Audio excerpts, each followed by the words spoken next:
Time for common sense when it comes to parenting. I'll explain, but it's Friday. We got a great guest coming up, Dr. Wilfred Riley. You know him, you love him, so let's go. Let's go.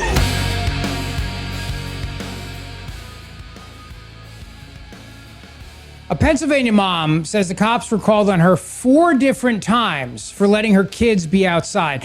Now, this is the kind of stuff that really burns me. And Lenore Skenazy, Reason.com, Free Range Kids, writes a story about this and 2 things on this. Number 1, as a dad of kids, my son's almost 12, my daughter's almost 10, and my other daughter's 6. I think this is the kind of stuff that's nuts. I got to give a big shout out to the Bala-Cynwyd Police Department because, or Laura Marion, whichever the department was that responded. It's not clear in the article, but little boy's walking back to his house. Some people see him and they call the cops. Cops came, did a checkup, talked to the father, everything was fine, and they left. They didn't arrest anybody. They didn't do anything like that. So as she writes, well done by the police for not escalating the situation. Let's hear it for the cops who refuse to escalate these calls into anything more than a check-in and goodbye. But then let's think about what it means when anyone with a phone can set the power of the state in motion. That's right. So there's a new bill, and we've talked about this over the years, about all these different moms and dads who are arrested for letting their kids play by themselves in the backyard, walk by themselves to the park or to school. In the Pennsylvania legislature, they're considering a bill called a Reasonable Childhood Independence Bill that would establish common sense protections for families. Currently, Pennsylvania's child neglect law is broad. It says parents must provide proper care, but the word proper is vague. It invites bias and subjectivity. And this bill would amend the definition of neglect to exclude age-old independent activities like walking to school, playing outside, or being home alone for a reasonable amount of time. It's come out of committee and it needs action from state lawmakers. So hopefully this will pass, because I don't think any parent should get locked up or lose their kids because their kids are doing the kind of stuff that I did when I was a kid, like ride my bike to my friend's house, walk to my friend's house, or do any of those other things. We got to let kids be kids. And there's too many Karens around today, or Chads with their cell phones ready to call the cops and be the hero and then wind up causing devastation to families. So let's hope this bill advances. Hey, 1 week from today, we're going to be live at the Grand Hotel of Cape May, New Jersey. 1 week from today, 3 to 6 p.m. So I want to see you there at my happy place, the Grand Hotel. And this is, by the way, the big story of the hour, brought to you by Dr. Mike Veneria, Veneria Dental. 2 locations to serve you in Cinnaminson and Woodbury. He's the best. He's my dentist and the undisputed master of dental implants. But I'm very excited to welcome to the program a guy who's been a great friend of ours. He's the author of several books, and you know him well. He's author of Hate, Crime, Hoax, and Lies My Liberal Teacher Told Me. My interview with Dr. Wilfred Riley. All right, joining me now, I'm very excited to have him on the show, and it's great. We got to make this a regular thing. He's the man himself, Dr. Wilfred Riley, author of Lies My Liberal Teacher Told Me and Hate, Crime, Hoax. He's got a new book coming out soon. We'll talk about that as well. But what's up, my man? It's good to see you. Yeah, good to see you as well. I noticed both of our beautiful faces are live on Zoom right now. So right? Yeah, glad to be back on. Well, this is fancy. It's called Riverside. It's a very upgraded way to record. So this trumps Zoom, I'll tell you that. Nothing but the best for you, Dr. Riley.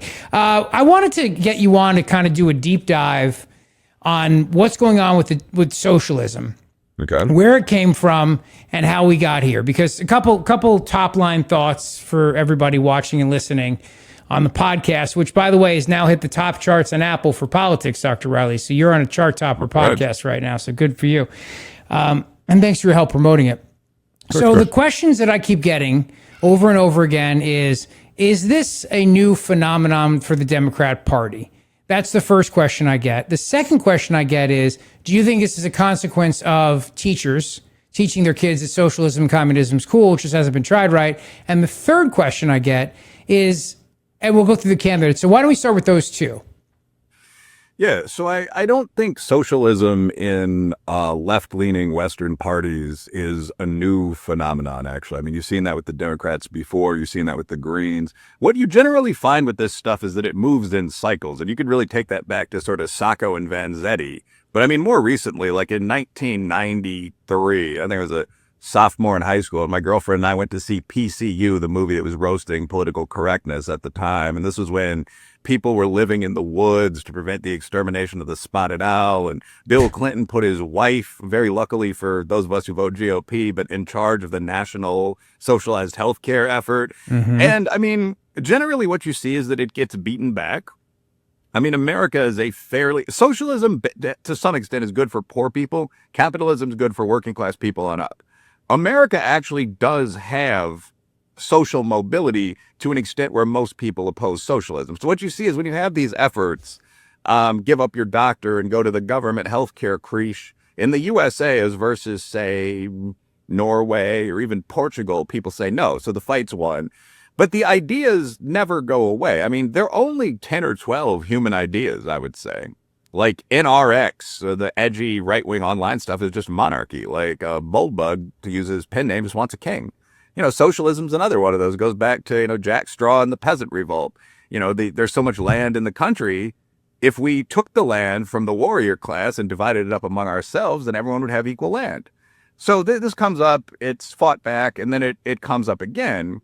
And yeah, I mean, I'll pitch my book a little bit, but in lies my liberal teacher told me, I point out that like the American high school educator rate, if that's a word, is about 87% Democratic. It's about 13% Republican. It's about 75% female. Donations from this group are 98% to the Democrats. So these are the people to some extent. And this isn't a right-wing conspiracy. This is like saying police lean right. These are the people that are teaching your kids what to think about political philosophy.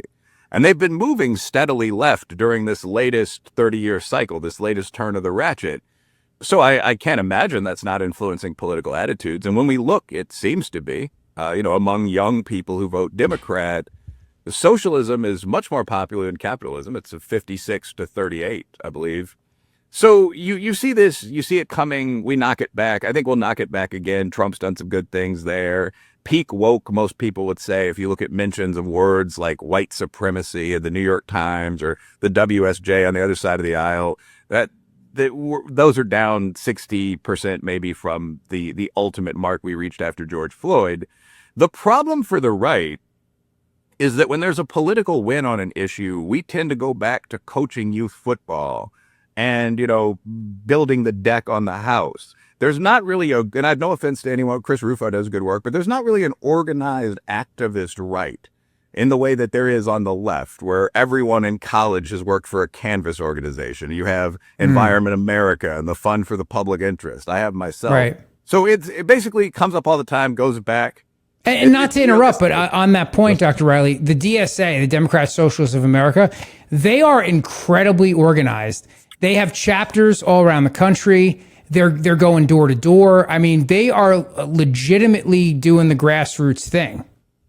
Yeah, and we need to start doing that on the right. The quote-unquote religious right actually does a pretty good job of this. Like, I mean, if you're a member of I'm a Catholic by background. If you're a member of a big church, I mean, the priest or the pastor knows where you live and has some idea of how much money you're going to give to religious organizations and so on. But the secular right really doesn't do that much of what you're describing. And, feel free to get in contact with me on Twitter if you do or something. But it's a 10 to 1 sort of thing. When I mentioned, I canvassed for the fund in college, and I had a pretty good experience. It's intentionally made to be a fun job.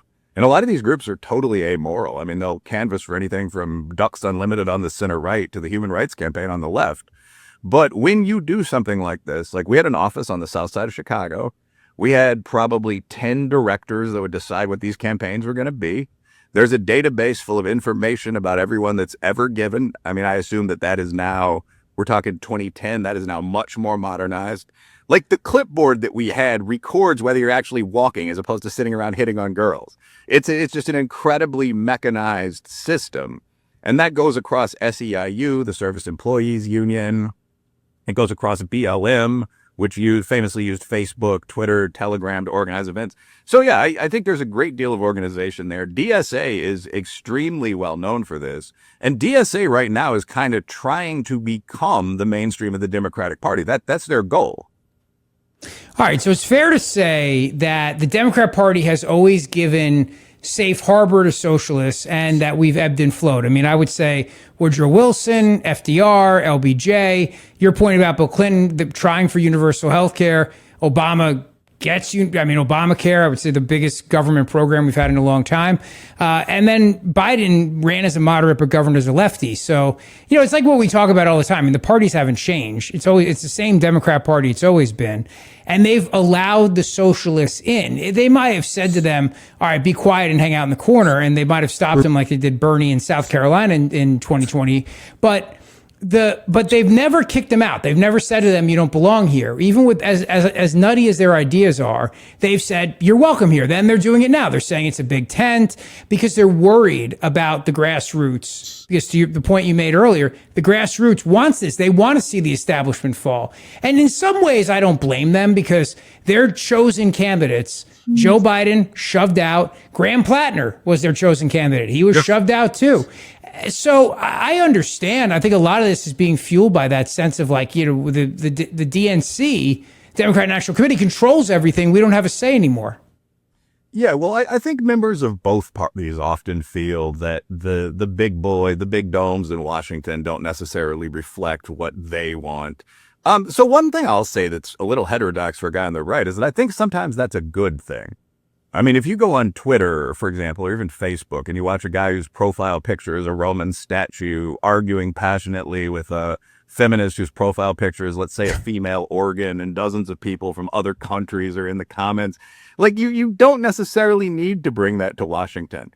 But there's been, over the past 15 years, even in political science and certainly on the streets, there's been an outpouring of irritation at sort of mainstream candidates like Barack Obama, to the extent he was mainstream, but George W. Bush, people that really went into Congress and argued with them until they got legislation passed. You know, approval for the Iraq War, major packages. The idea now is you don't work within the corrupt machine. You go to the streets and you source what the people really want. And I think there's a place for that. I also think there are a lot of problems with that. Trump's managed to balance this pretty well, I think, because the reality with Trump is he's not actually crazy. When people try to paint Trump as like a raging right-wing Republican, I mean, Trump is a New York City real estate developer who's married to an Eastern European model. So when he goes hard for things he wants, they're very often very mainstream things. Like if Iran crosses this red line, we might briefly go to war with them, or this is the tax package I want. But pure populism has a lot of flaws. That Bernie Sanders was knocked out of the 2016 election because he was almost a pure populist at that time. And people like Big Jim Clyburn, the black boss in the Upper South, looked at this and said, we can't run this communist. I mean, we're going to lose a Mondale-like number of states. But you're seeing it return now. I mean, bluntly, in one sentence, I'd say communism and socialism are the weakness of the left, or the derivative tendency of the left, whereas monarchy definitely may be fascism, although that has some left-wing characteristics, actually, but would be the equivalent on the right. Like if you just go out to the base and you ask people what they think, and if you ever have done focus groups as a political scientist or a psychologist, that can be really interesting. You're going to hear a lot of stuff. The question is, do you take that into the halls of power? Yeah, I mean, I think that there's a real tendency right now for them to push these ideas. I mean, even like, let's take El Sayed, right? He's the candidate, one of the two candidates running for the Michigan primary in the Democrat side.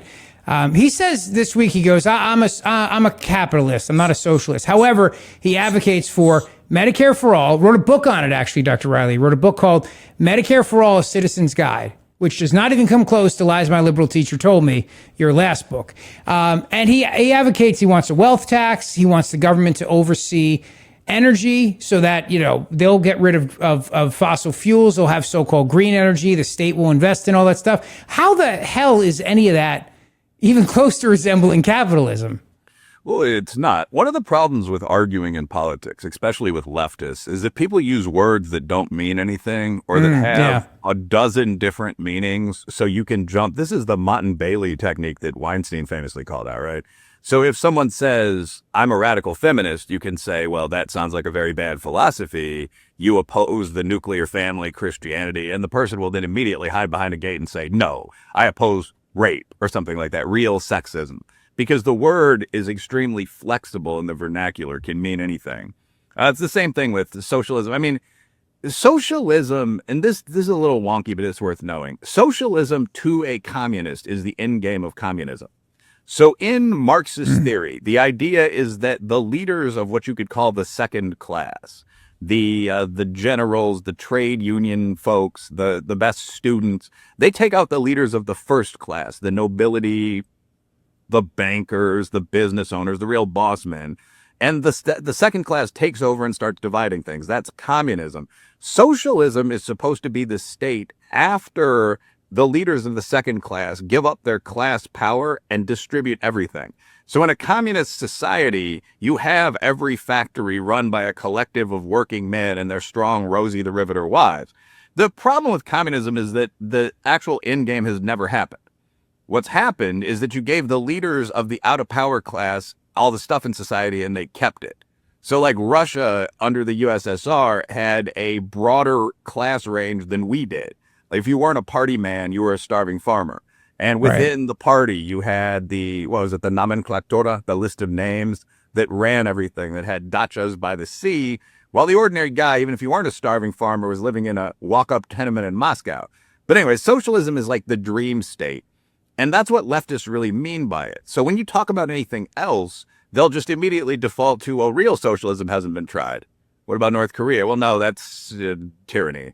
What about China? Well, it's state capitalism. It's just everything is not the real socialist state.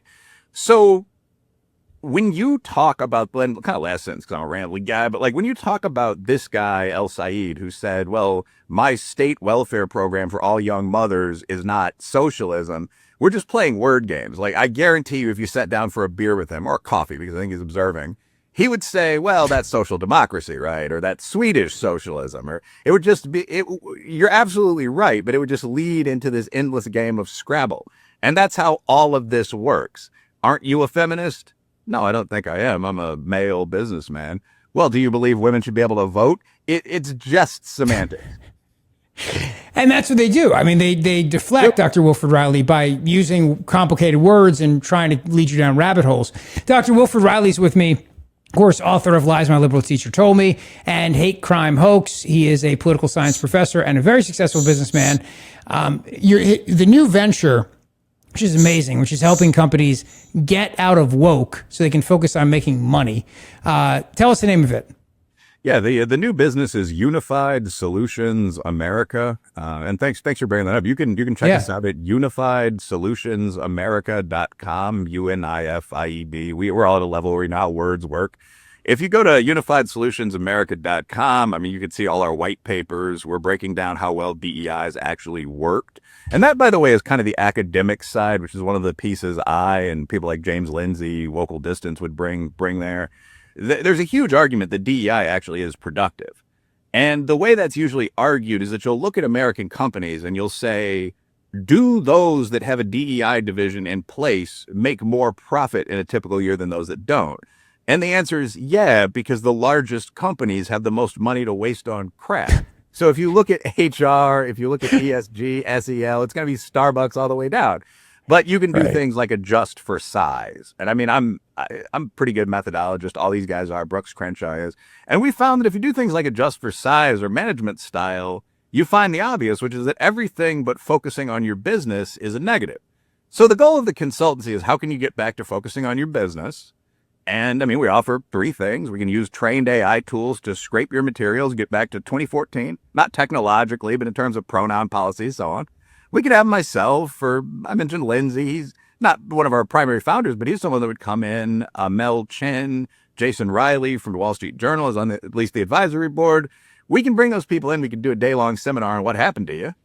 And we also, one of the things all those quants do is codify merit. So when businesses say things like, around here we hire a Pepsi man, like to counter these DEI guys, you have to actually have this standard. This is what we're looking for in a salesman. This number of deals per month. And we found that a surprising number of big players didn't have that. Financial guys like Stiefel were good at it, but a lot of people just had a general sense of this is the ethos around here. Coca-Cola is Southern. And when people came in with DEI, this was surprising to me. They were very numbers based. When we talk to our opposite numbers, what they'll say is, well, you don't have 16% blacks. well, that's probably not qualified. Okay, but that we take that as evidence of racism. So here's your DEI plan. Like this year, you're going to hire this many Hispanic women. And we found that business people like that. But there's an alternative. I mean, this year, you're going to hire this many people from non-Ivy colleges, right? This year, you're going to hire this many people in this test score bracket. We think our model works a lot better. Last line, we also accept investments. So if you go to unifiedsolutionsamerica.com, I mean, we're doing a Reg CF IPO right now. We're getting a lot of pretty good sized checks in. So there's some limits on what you can give by credit card. But if you want to do any sort of bank transfer, the stock shares are right there, SEC approved. We'd love to get you involved. So yeah, but pitch aside, I think the idea of getting rid of woke is going to be a very popular one. I do. I think it's going to be a very successful one for our country too, as it's happening. And you see little things. I know these things go in waves. I get that, but I took my daughter to see the live action Moana this week because she loves Moana, and I was very happy when Dwayne Johnson made the joke, the Rock, and he's like, Maui, hero to men and women. Not trying to make this a boy-girl thing, a gender thing, but like there was a time when Disney probably wouldn't have allowed even that, because then you're saying it's only two genders. This week we've talked a lot about COVID, obviously with the Fauci Diaries coming out. And number one, have you ever met a grown man who keeps a diary, Dr. Riley? Not like that. I mean, I've met people who keep a prayer journal if they're very religious. Yeah. Some traditional Jewish Catholic guys do. I mean, I've met people that have a list of, I mean, I have a planner myself that today's the anniversary, that kind of thing. A full-on high school girl's diary, though, where he writes these entries every single day, I would say that's rare. And I once made the joke that a huge percentage of human male leaders are sociopaths. And that drew a lot of backlash with all these people contacting me and saying, hey, I'm taking 30 minutes of my day to tell you I'm not a sociopath. And it's like, oh, seems pretty self-focused there, buddy. But Fauci is a good example of what I mean by that. Not, and I may need to move for a second to plug in a cable here.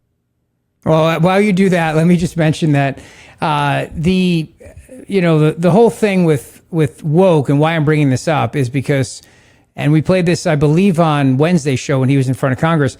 After George Floyd was killed, and I want to talk to you about that too, we saw the race, like we saw the marches during lockdowns. I mean, everybody was still under lockdown and social distancing orders, but suddenly for that, it all went away. And I remember distinctly when the governor of New Jersey at the time, Phil Murphy, said, when they asked him, they're like, Governor, you're defying your own stay-at-home orders, your social distancing orders, you're defying all this stuff.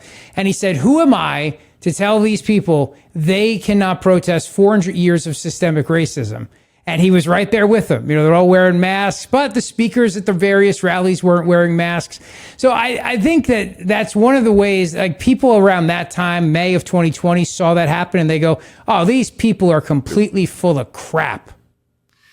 Yeah, so I think there are two important points there. First, just the last line on, sorry to blink out there, last line on the Fauci diary situation. Fauci, when I talk about the, let's say, narcissism of a lot of upper elites, this is a good example of what I'm talking about. Because these journal entries, I'm not comparing the two men overall, but read like Chairman Mao's, where he would say 38,000 people died today.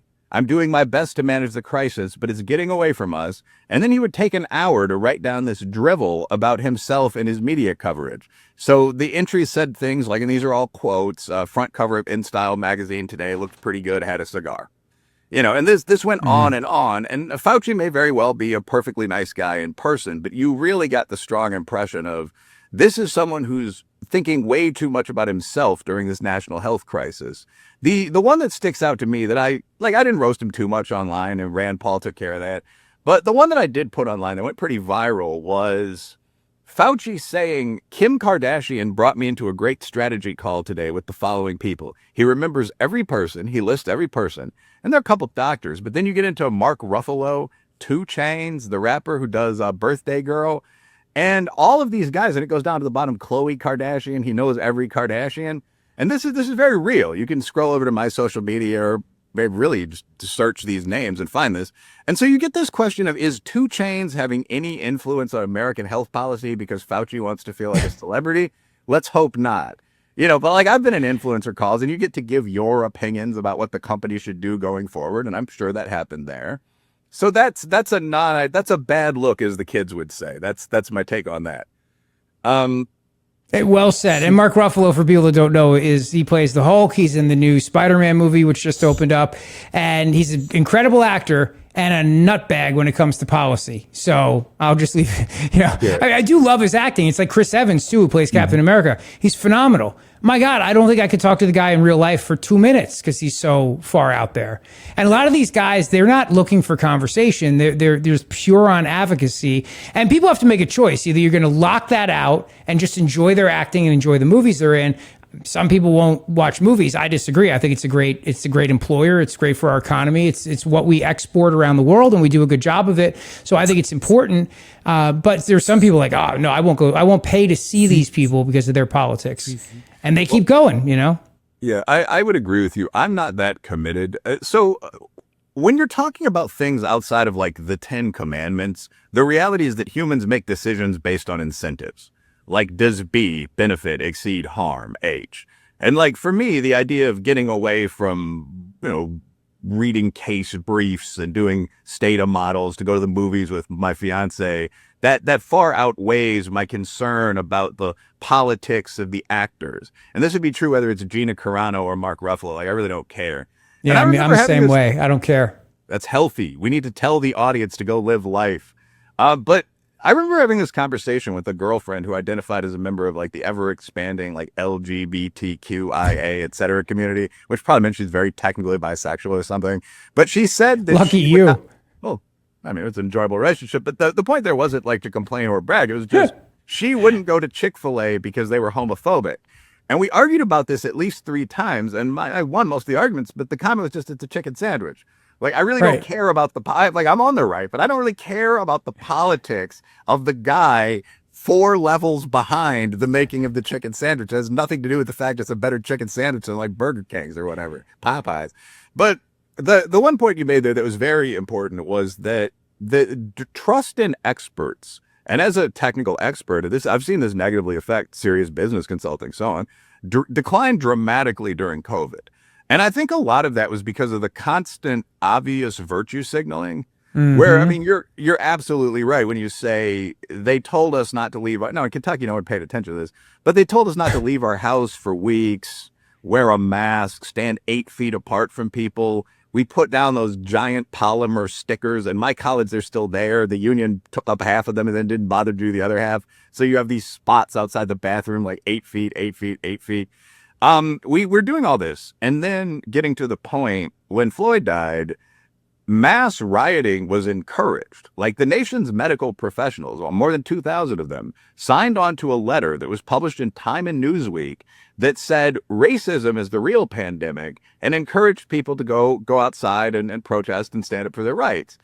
And standing up for your rights is great, but you're with 20,000 other people, every major race, guy screaming from a stage, and we did track COVID outbreaks to a couple of those. So it's just, you recognize, well, why couldn't I go to Rec Hoops or church or a bar, for that matter, as opposed to a liquor store, which stayed open? But why couldn't I do those things as opposed to going to riot? And that's when you really saw faith in kind of the COVID order collapse. And we now know, by the way, Fauci, one of the things in his journal is him saying, I don't know if we can tell this to the ordinary plebes because this is still a bit higher than flu, but the death rate from COVID is 0.2 to 0.3%. Yeah. So he knew that very early on. He knew you had a 50% chance of catching it, and then you had this death rate. So you're talking about an overall 0.15 rate. That's a lot of people, but we could have easily handled that, and that's not what he said. His public statement was 3%. Yeah, and 0.2 to 0.3 is closer to 0.0 than it is to 1%. Yes. I mean, I'm not a math guy. You are, but I know that much. Like, it's closer on the the old abacus.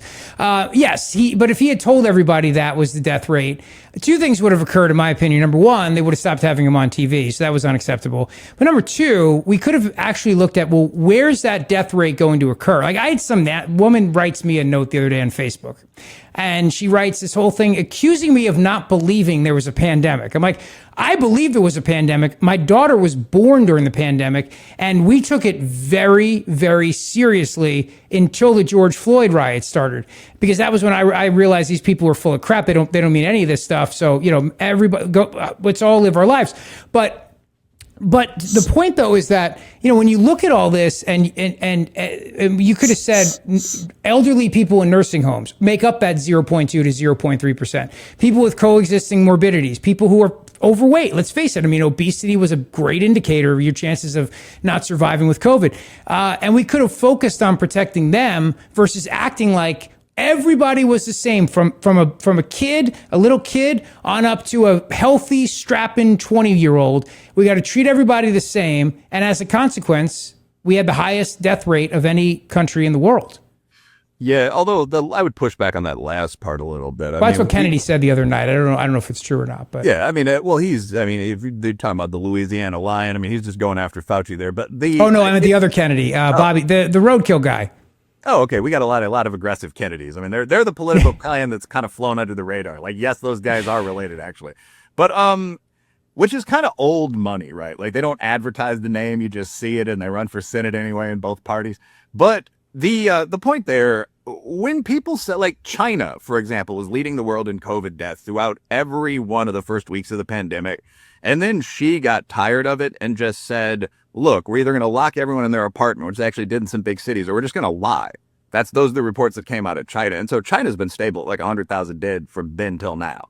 So I don't really believe, like, a lot of these players, Pakistan, Nigeria, Saudi Arabia, it's like the old joke. How many COVID cases do you have? 0. One guy comes in coughing. How many COVID cases? 1. 0. So I don't think that a lot of our BRICS level rivals are releasing accurate data. I think it benefits India or Nigeria to have the USA at number 1. Those are great civilized countries, but are they anywhere close to our level of cleanliness, disease treatment? No. But the basic point, though, I think, a lot of people reacted as we both did. The thing you said about targeted health, we've both been leaders. A leader has to look at the talents of everyone in his or her group and take their best advice and then decide what to do. And in a democracy, technically, the people are supposed to be the leader. But the doctor in the group, if you even have a golf buddy group of friends, is going to be very concerned about health. Do you guys wash your hands? Like, the focus is avoiding any death, any injury. If you have an engineer in your group or an actuary, that's not going to be the case. Like, you have to build the bridge. We're going to lose 50 men. Okay. Well, if you value each life at $10 million, I think that's worth doing. And that guy and the doctor aren't going to like each other. You have to decide which perspective should prevail. And under COVID, we were, maybe because the head of this was a doctor, which is American practice, it was Fauci, but we really said just one life. That's what I kept hearing people say during that period. Like, a lot of people by halfway through year 1 knew that this was a disease that was pretty much just killing seniors. But the idea was, well, if we only quarantine seniors, what if they decide to go outside without any other social pressure? Or should we just be selfish and live our own lives while these elders suffer? It was very much a focus on, if even one extra death is caused by that, we can't tolerate that. We can't inconvenience that one group. So through what Gad Saad calls suicidal empathy, kind of over morality. I love that concept. Yes, we inconvenienced everybody. And last line, but things other than life itself have value. Like, even in urban Kentucky, we canceled every senior prom for 3 years. So in terms of normal activities on that date, or couples deciding whether or not to commit as they go to college, you probably cut off in the state 10,000 marriages. Amazing. You said you saved 40 lives. That was the projection. The question is whether the 40 lives outweigh the 10,000 marriages. And I think that you'd have to be insane to think they do. So that was the calculus that was made, because we listened to these specific experts and we now find out they're mostly wrong. And that's had a big downstream effect. So we're going to continue with Dr. Riley in just a moment, but 1 week from today, we're live at the Grand Hotel of Cape May, New Jersey. It's going to be a great Friday summer, so take it off and join us 3 to 6 p.m. at the Grand Hotel of Cape May. You'll have the bar going. You'll have your friends there. You'll make new friends. It'll be a wonderful time, I promise, and a great show. 3 hours, live show, no ticket required. You do not need a reservation. Just come. You can come for part of the show, stay for all the show, hang out at the end, whatever you want to do. GrandHotelCapeMay.com. And if you're looking to do something this fall, they have their September to Remember packages where you get discounts and resort credits.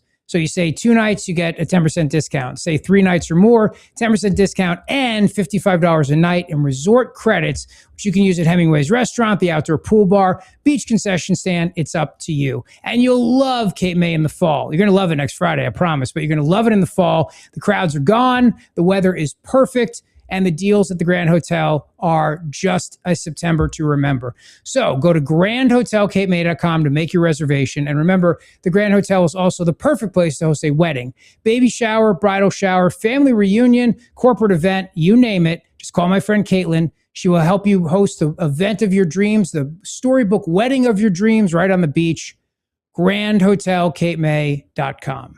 One of the things that amazes me in this kind of crazy time we're living in right now, it seems like the trans issue, at least for the moment, has kind of gone away. And then you see Sophie Cunningham come out and say, and I really admire her. She came out and said, look, I think only girls should play girls sports. I don't hate anybody. I don't hate trans people. I love everybody, but I don't think they should play in sports. Like, that's a totally reasonable, common sense thing. And the other thing I want to ask you about is Caitlin Clark. What is all the hubbub around Caitlin Clark and all the controversy around her? Well, I think so first of all, I mean, those two players have got me watching the WNBA occasionally. It's nuts, right? Yeah, who'd have ever thought it, if there's no summer league ball on. But they're actually pretty good, college level at least. But the point, though, Caitlin Clark and Sophie Cunningham, they're both attractive, heterosexual, middle class. They happen to be Caucasian women. They play in a team in a basketball crazy state, Indiana, that also happens to be a big rival of my Chicago Bulls, the New York Knicks, like large teams out there. If you look at the NBA kind of big brother they have. So they're just a natural magnet for eyes for all those reasons. And Sophie Cunningham, Caitlin Clark's just a chill sort of business type, but Sophie Cunningham also happens to be very funny. I mean, she posts on her social media about fashion and sex and problems with modern guys and racism in the league and so on. I mean, she's got a designer athletic shoe, actually. I bought the Sophie Cunninghams when they were on sale. It's like a Jordan-looking shoe, but they're orange and pretty stylish. So she's got a lot of personality, and, I mean, she's drawing eyes to the league. And I do think that we've kind of gone over the top with the trans thing, which may be unfortunate for the right, because when leftists would ask, well, what's an equivalent we have to, say, creationism or racism tends to get unfairly lumped in with us. What's our equivalent? All you had to do is say, you guys, how many sexes are there? Like Matt Walsh pioneered this technique, won 8 or 9 debates in a single movie of his. So if that fades, I mean, we'll have to pick up something else, but it will be overall better for society. The underlying reality is that we know exactly what trans people are. There are only 2 biological sexes. Trans people are people of one biological sex who have a mild but real mental illness that makes them think they're the other biological sex. It's called gender dysphoria. It's in the DSM-5. So no actual social scientist had any doubts about what this was. The problem was that, again, you had kind of like the mimetic lie machine crank up, where a lot of societies have had some gender flexibility. I mean, the Greeks apparently were pretty sexually flexible back in the day. We actually once had a 2-minute exchange on this while you had a Greek guest on the show, as I recall. But they didn't believe that male warriors who were bisexual were actually women. And so for a year or two in the USA, we went through this where people were claiming that I'm actually a woman. I have a female penis, and the reason for that is I have a female brain. And I think that was like with PCU, where people said, we're not going to stop American logging to save this rare species of owl.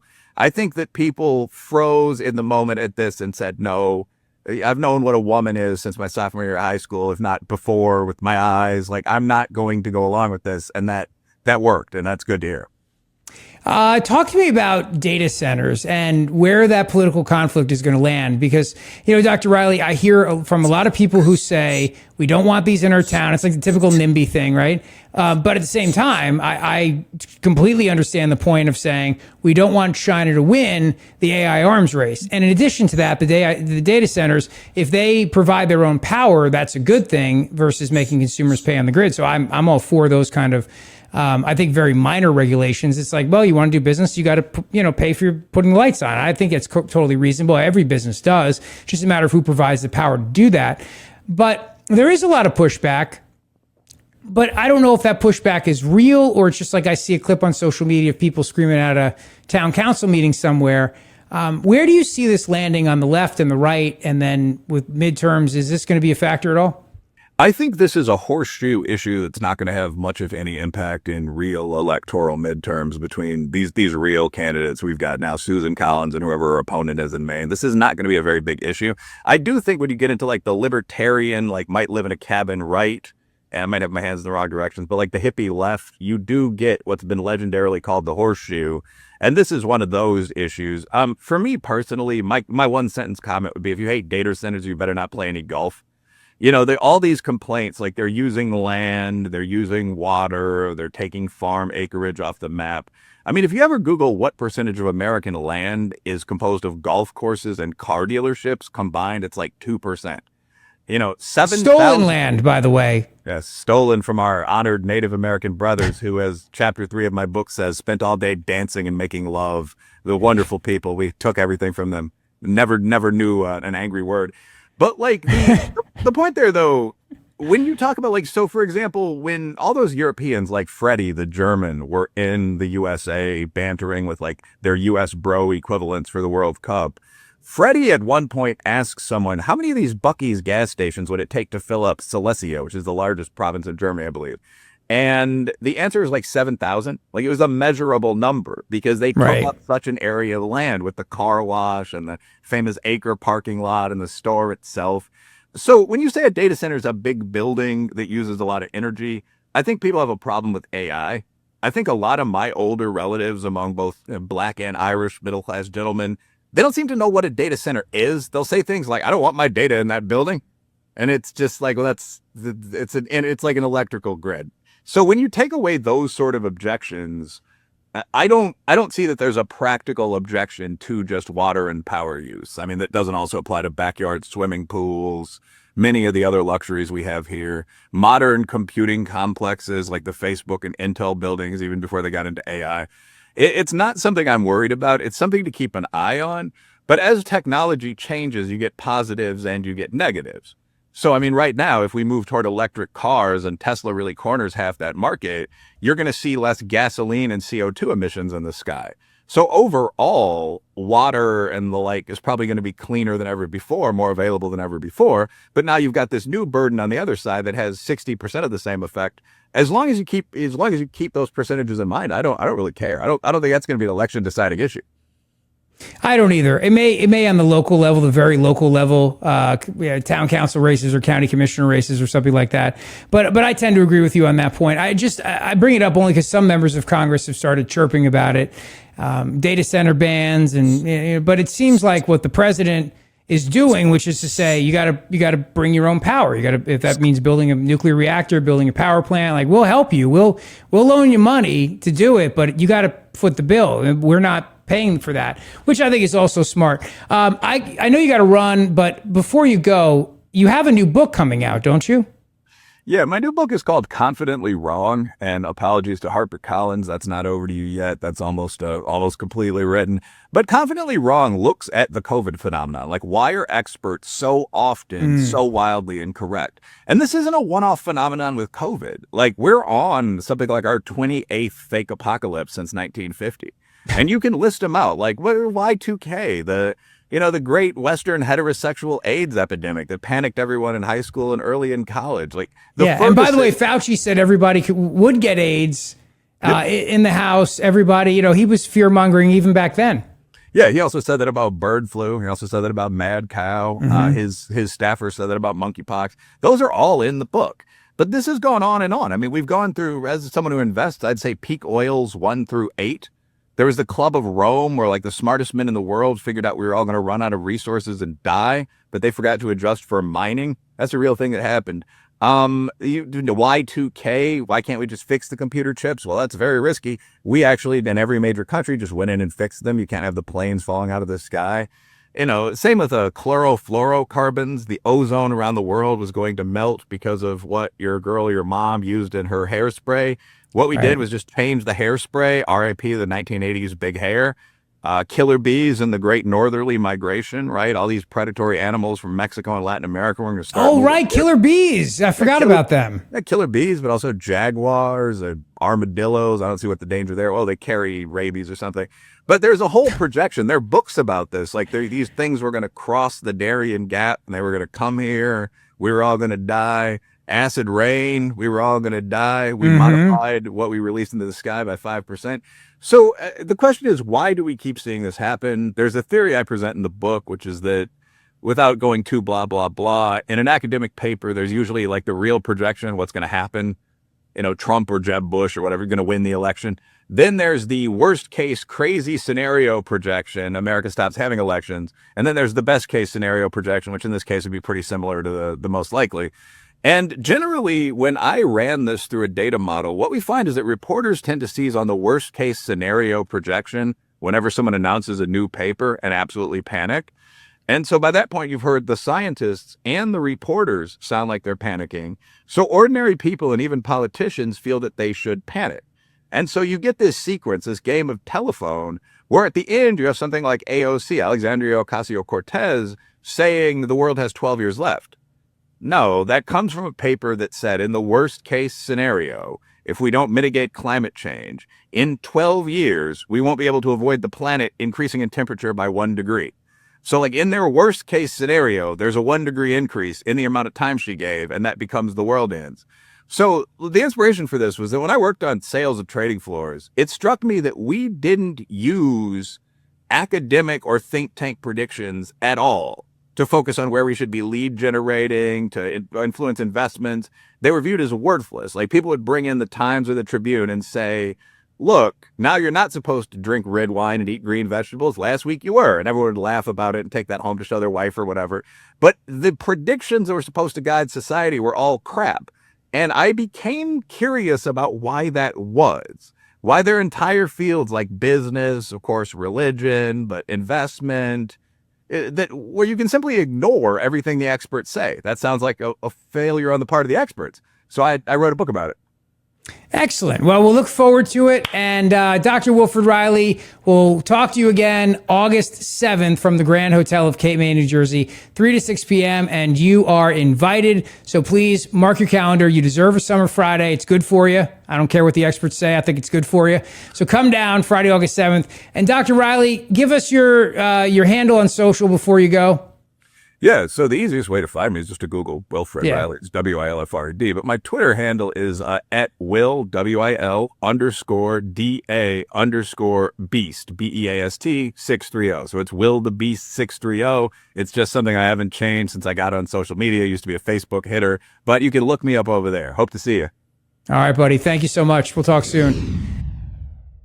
Tri-County Auto has great specials for you right now, and I'd love for you to stop by and see them. Go to tricounty.com.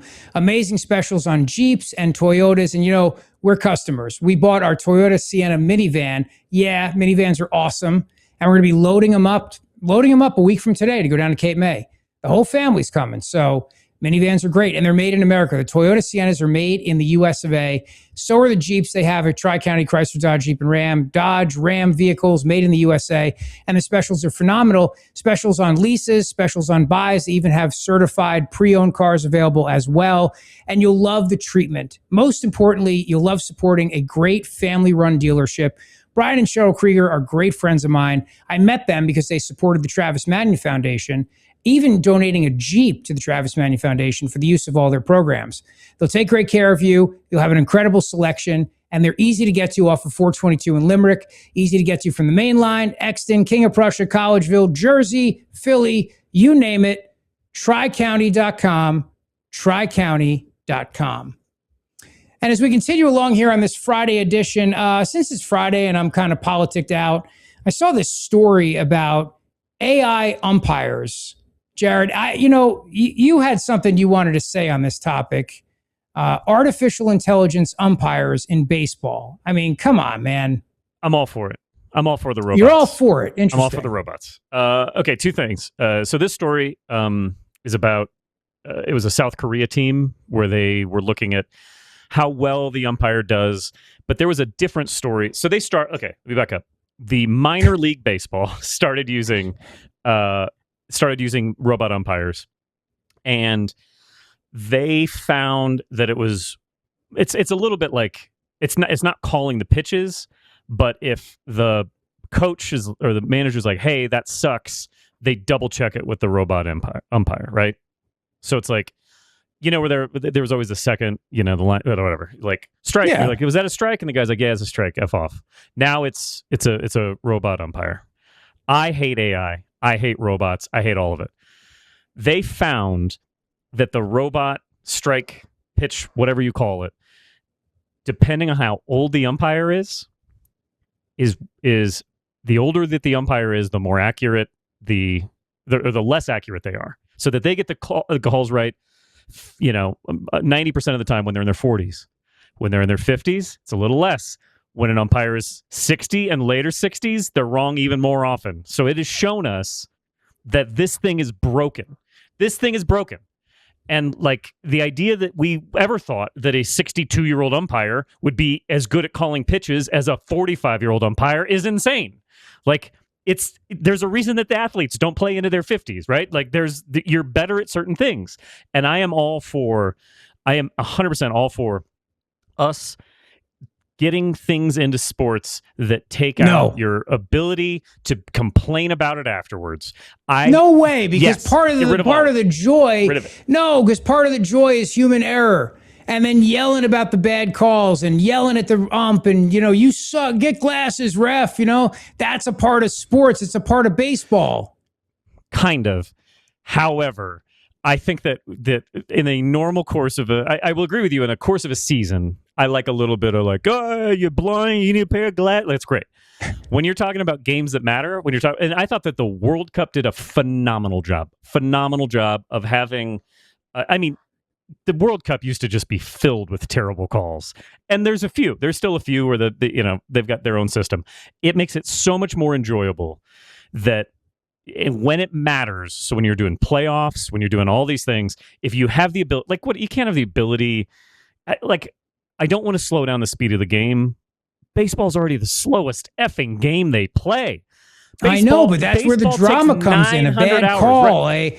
That was a strike, that was a ball. You're literally going to take away the drama of the game. It's not, because the drama of the game should come from the crack of a bat and a guy running around the bases and everybody scrambling to get to the ball. The drama shouldn't come from a 58-year-old umpire can't see if it's a strike or not. Like that's the wiggle room. You're sounding very ageist here, by the way. I'm so sorry. Guy with glasses, you're sounding very ageist. There's a reason that I'm not a major league umpire or a minor league umpire. So then I got a different proposal. Instead of robots, why don't we just do freaking vision checks? There you go. Problem solved. So they already have to have. They're supposed to be good at this. Okay, this is their job. Okay, I want you to be able to, and this is the thing about the stats, that the older you get, the worse you are, or the more you're overturned, is essentially what that research thing said. That tells me that we have a huge problem that we need to address. So even if all we get out of robot umpires is for them to tell us that there is a specific age that you should be to be this job, no. And that age is 40 to 60. No, hold on. No, it's not the age. It's the eyes. And it's you can get LASIK to correct your vision. Moving. Yes. You can't think that fast. You can't process. Oh, come on. Stop age it. limits in the Senate. You are an ageist bastard is what you are. Old people don't do things as well. You tell me one old person where you're like, oh, you know who became a better driver when they turned 70? And I will Everybody hates you right now. That's fine, everybody hates but you. they know it's true. I'm chatting on the YouTube chat. Oh my God! You know who was my dad was the worst driver, and he turned 74, and then he just figured out where the lanes were. That's not how life works. You shouldn't be calling a game, and you take the keys away from Grandpa. He shouldn't be driving the car. That's fine. I'll say it. Everybody wants AI to kill you right now. That's what they want, you ageist. This is what it is. You ageist, soulless bastard, you. So sorry. You know what I'm doing, Rich? I'm calling balls and strikes. Well, I'd rather you do it than a machine. Robots. Because at least there's some drama and some flair to it versus a freaking machine, which is soulless. Well, let us know hold what on. you think in the comments. Hold on. If The you, last person I'm going to take sports input from is you about why people should like a game. Like, that's ridiculous. I've gone to more baseball games just in the last week than you've gone to in the last year. I refuse to be ridiculous. lectured to. I may not be a sports analyst, but I can weigh in as a fan. I As know a when fan? you got. What do you mean as a fan? As a guy that knows what baseball is what you mean. Refuse. I would say no to the machine. Lectured. Why not just have machine players then too? Why not just do that? It'd be a different league, but it'd be more interesting than some of the games I've. First of all, baseball is in a rough spot and better figure it out. But if you can take out the things that people are frustrated about when it matters, that's important to me. Robot players, Fine. I would buy a ticket to that game. The robots are going to turn on you one day. You know that? At the moment, old people will program them and have them kill you as revenge. Not true. Old people can't program. Pushing them out of society. They can't. No, but I want the robots to remember this conversation and which one of us was pro-robot and which one of us was anti-robot. You're just a suck up to our robot overlords. Fine, I get it. I see what you're doing. Getting ready. You're just playing us. Fine. Well, we'll talk about all these things next Friday at the Grand Hotel of Cape May. So please join us. Mark your calendar, 3 to 6 p.m., 1 week from today. And I will make sure that it is a 100% human-driven show with zero AI, as we do every day here on the Rich Zeoli podcast. So have a great weekend. Please hit that subscribe button and like button and spread the word, if you would, to your friends, your enemies, just not to our AI overlords, that this is the best political podcast out there. And we'll see you at the Grand Hotel next week. I'll see you Monday, too. I'll be back then. Have a great weekend. Thank you. Let's go.